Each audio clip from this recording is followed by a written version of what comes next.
Hey everybody, it's Pete Carmasino here at Chaikin Analytics. I'm the Chief Market Strategist, and this is the halftime show here on StockCharts TV. Each and every week we go over the markets and we talk about just some things that are happening in there, whether it's either in the sectors or it's individual names, things of that nature. So we're going to look at some names here. We're going to look at another list that we generate here. It's based off of the signals that we've created here using the power gauge and the technicals, kind of combining the two and trying to find opportunities that have been oversold. So that's kind of I would think, sort of the meat of the presentation here today. But I can't get away from the news of the week. You ask me for something and I'll give it to you. Oh, you want the Fed meeting? We got it. You want the biggest companies in the world reporting earnings? We have it. You want EIA crude inventories? Got it. New home sales? Got it.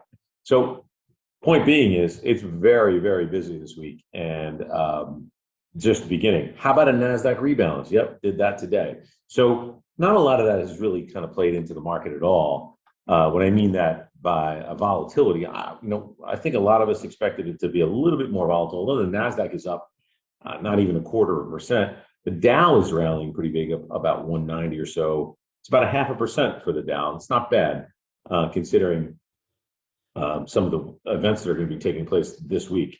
You got the 10-year Treasury trading at around 3.8, and you have the dollar rallying a little bit here today. So you got to take a look at that, and we start to get a little concerned. We talked about the dollar, how it has been a tailwind for a lot of the tech names here. NASDAQ being up today is interesting, although we again expected a little bit more volatility here with that rebalance, but maybe that's about to come. I don't know. I mean, I wish I did. But the point is we're looking at a lot of different things. So you got the dollar up. You get crude up this week. And I'm looking at emerging markets too. So we're going to look at that chart. I'm kind of a little confused about it. I would imagine with the dollar being down so much that the emerging markets should have been reacting a little bit more positively. It's kind of flat. But I do see two things. So I think the other part of today's video really that I think is really interesting is that we talk about the offense and the defense. Offense being growth, defense being sort of value type plays, sort of risk off, right? I've got offense kind of pulling in here today, and I got defense rallying pretty big. And so we'll look at those charts there. We put them on one panel. We've got three different sections of that. I should say three different panels on one chart. And we'll look at that. We'll look at the defensive names and we'll look at the offense side of the coin today too. So again, we're going to start off with the ACP platform, then we'll switch over to the Chaikin platform, and then it'll be a wrap. So let's dive into these charts and see what's going on here today. All right, folks, we're going to start off here with the dollar. And obviously we've talked about this quite a bit. The peak here in the September, October area, and then obviously the fall. And that's kind of led to a tailwind in tech stocks as well. So you can see where our cursor is here. We've had a rebound. Now, it definitely bottomed out around this 99 and change, but nothing significant down here. I mean, there is support here. Right at this old level of March of 2022. And I call it support because, look, it took 2 or 3 times. It's sort of based here before it started to really move higher. And now, obviously, it went right back to that area. Again, technical analysis, obviously looking at some areas where you can clearly see support and resistance. I clearly see support there. If it starts to break down, that's a different game. I would imagine you're going to find support in that lower to mid 90s area here, 95 to 97, roughly in this spot right here. And we'll see where that takes us. But this is what's happening here. We're getting a bit of a rebound. And in some respects, tech is sort of drawing backwards, this is becoming a tailwind. Very, very short-lived tailwind. Obviously, it's only been a few days. If I zoom in and zoom out, you can see it's just been since the middle of July. So let's just take a look at what's going on. The next thing we want to look at is obviously oil. And I think I passed it here. Got it by symbol. I can't be there. Geez, I ran right by it. Okay. So let's go and look at this and make the chart a little bit bigger. You remember this chart. I'm going to bring this up, on a weekly basis because I don't want to lose track of it. I kind of lost track of oil here before this announcement. It's been obviously trending down last year in 2022, but found sort of support after the White House told everybody there were going to be a buyer down there, and now it's obviously sitting, bouncing off these levels and moving higher. So you start to see that the White House buy zone is coming into play. The dollar is going to be significant depending upon where this moves. Obviously, as the dollar rallies, oil becomes more expensive and should, in theory, be a bit of a headwind, but it's not at this point. So let's just leave it as it is. I'm not saying this is something to be trading or anything, obviously, but we just like to look at it because it's a commodity. It's going to affect a lot of things, pricing and all of that. We know what happens when oil prices go higher, gasoline prices go higher. These things will change the way our dollars are spent. The next one I said I wanted to look at was emerging markets, EEM. And as I can see, the dollar here is, again, this is sort of a 3-panel chart. I can pull this correlation off for now. It's not that important at the moment. But when I look at the dollar here rallying in this short amount of time, but also prior to that falling heavily, we did see the spike in EEM, but we have not seen a continuation of that. And so I just wonder if that sort of has to do with a lot of inflationary concerns overseas. Some emerging markets in South America are seeing inflation in levels that we haven't seen in years, like in the 12% level. Other nations are seeing over 9% or 8.5%, maybe in England and those areas as well. So I'm just not seeing emerging markets here participating in this dollar decline as much as we had thought. So I'm not saying that's the only reason, but I think there are other outside factors here that are kind of coming into play for this particular segment of the market. Let's look over at growth versus value here. Okay, we use the Vanguard ones here today. A bit of a pullback, right? I mean, it's been steady, obviously been in an uptrend here since the beginning of the year. It's been a massive run, but just recently running into some resistance. Again, right back here, again, I'm just looking for resistance points, and I see that happening back in April and really even in January of 2022. So we're in those levels where it started to stall, and that's what's happening again. Again, not exactly correlating to anything in particular. It's just the way it's been rallying. Look, it's really kind of settled in here sideways, for quite some time. So there's been a tug of war. Finally broke out and then turned back around. And so again, I think obviously it has to do a lot with tech, but I also think that the dollar and interest rates are coming into play as well. Okay, let's look at oil here. I'm going to move this slightly over. Let me just adjust my charts.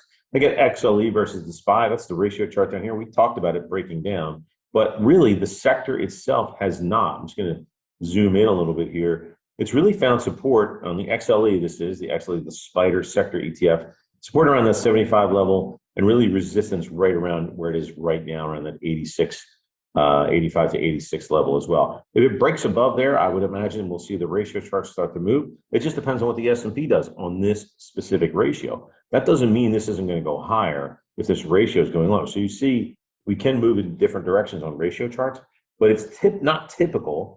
Especially in this relationship, but we'll see. We just got to keep that in mind. And I like to see this, but I call it out because it's interesting to me.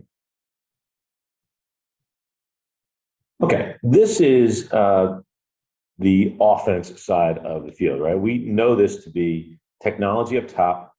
You've got discretionary in the middle here, and you've got communications down here at the bottom. Now, discretionary was really the last to turn. You saw communications and tech turn around the same time in March, meaning when I say turn, I mean the moving averages across, and they obviously had a very clear defined uptrend in both of these sectors. But discretionary was lagging just a little bit and finally did turn, but ran right into resistance. And that could be, psychological resistance. It could be market related. It could be interest rate related. But the point is that it's happening, right? You don't need to really define why everything happens. It just is happening. And so when I look at this, that's the offensive side of things. It's slowing down a little bit, right? The offense is getting a little sluggish. If I go to defense, and I'll call these out for you. These are the 3 defensive ratios. The first one is healthcare up top. The middle one is staples, and the bottom one is utilities. All 3 are seeing a rally here. Now, this could just be a very short-term rotation into the defense or value orientation of the market. As we saw, that growth over value started to slow. We're seeing these pick up here on the defensive side. You're seeing, again, the tech, discretionary, and communications also fall backwards just slightly in the last couple of days. So let's let this play out. We're just seeing these are sort of the sprouts of the beginnings of things, but nothing telling yet. We've got a big week here with the Fed. We've got some earnings coming out. Obviously, just had the NASDAQ rebalance today. And so I want to just call these things out because this could be the beginning of something new, or it could just be a very short-term sort of back and fill move by these defensive names at this point.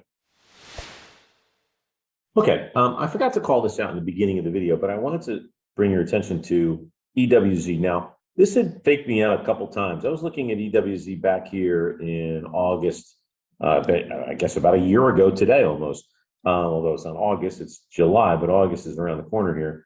And call it 11 months ago to the day, we started to see the relative strength break out on this.